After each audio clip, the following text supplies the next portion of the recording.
Di sini kami ingin melakukan mini riset terkait perkembangan sosial pada seorang remaja yang ekstrovert. Di sini kami yang beranggotakan yaitu saya Naomi Sinaga, saya Dewi Tessa Mutau, saya Dedeka Bolibuto, dan saya Agus Firdausah. saya Sindiranda Burmanungan, Saya Putri Sepuluh, saya Dr. Tambang, saya Sultan Hasanah Rahab, dan narasumber kami yaitu saya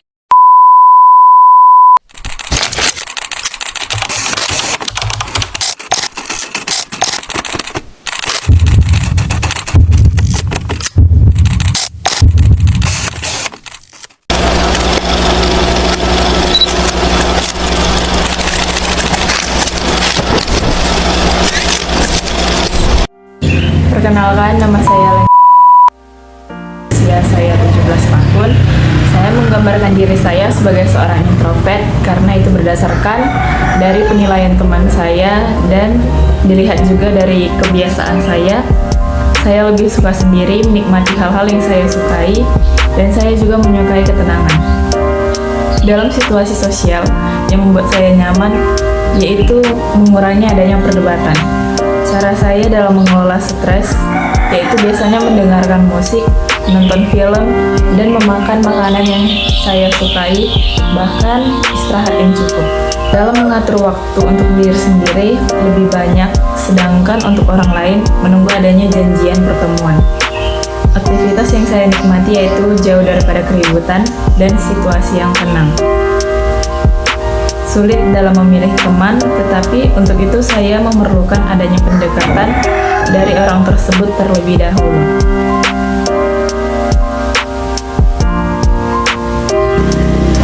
Dan apa yang membuat saya merasa canggung untuk bersosialisasi yaitu karena tidak tahu untuk memulai dari topik mana dan juga terkadang merasa tidak sejalan. Cara saya untuk menangani konflik atau perbedaan pendapat hanya sekedar mengungkapkan saja dan tidak memaksa, atau bahkan terkadang hanya ikut saja dan tidak memberi masukan.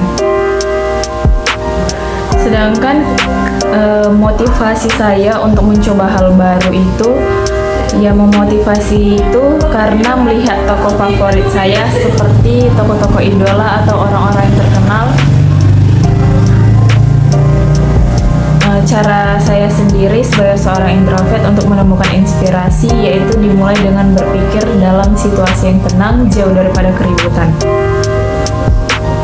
Aktivitas kreatif yang saya nikmati yaitu bernyanyi. Yang ingin orang lain ketahui tentang menjadi introvert, seharusnya untuk tidak memaksakan seorang introvert berbicara di depan umum, atau baiknya mengajak berbicara empat mata saja dan tidak terdiri dari banyak orang.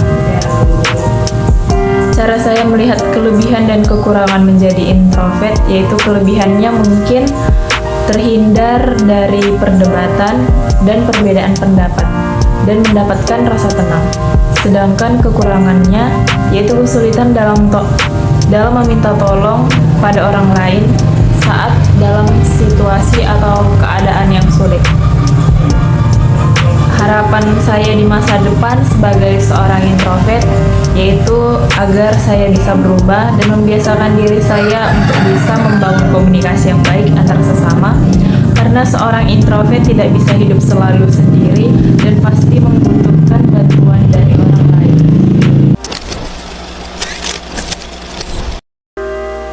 Di sini saya menggambarkan diri saya sebagai seorang ekstrovert itu adalah seseorang yang mudah bergaul.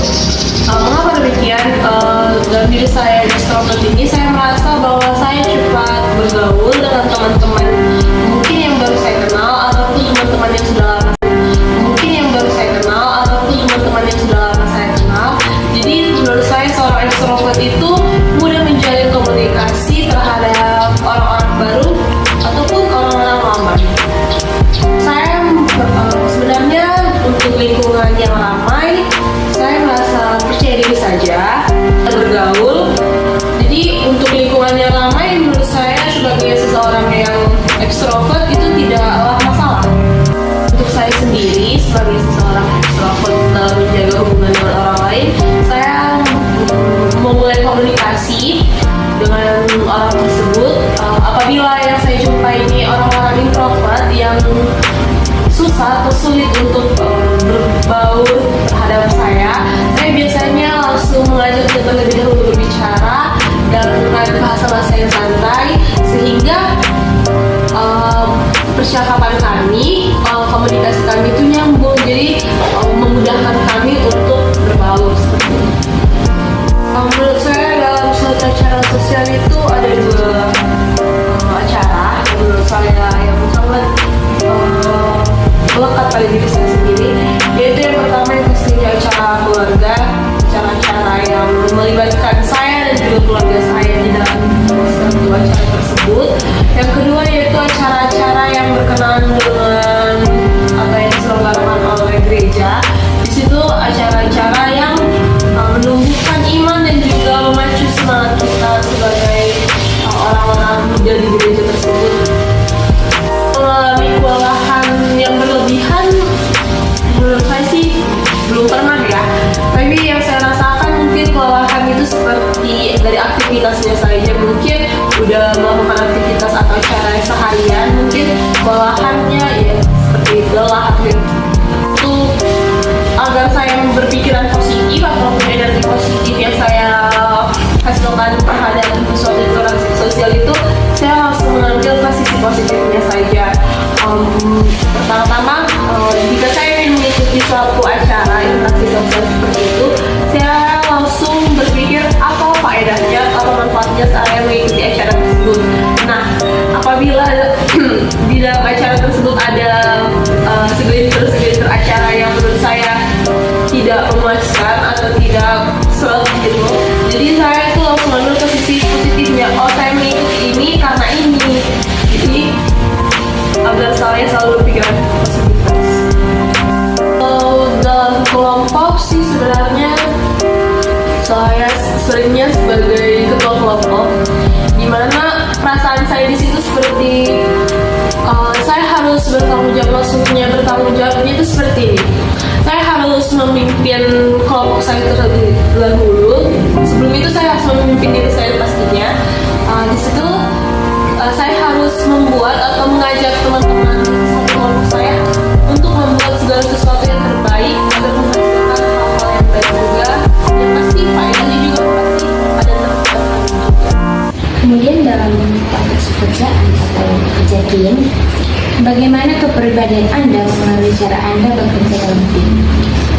Untuk saya sih sebenarnya saya langsung bersifat mengajak mereka, teman-teman satu kelompok saya langsung mengajak mereka misalnya dengan kata-kata ayo kita lakukan ini, ayo kita kerjakan ini. Masa kelompok lain bisa, kenapa kita tidak bisa? Jadi dengan cara itu saya mengajak mereka untuk bekerja.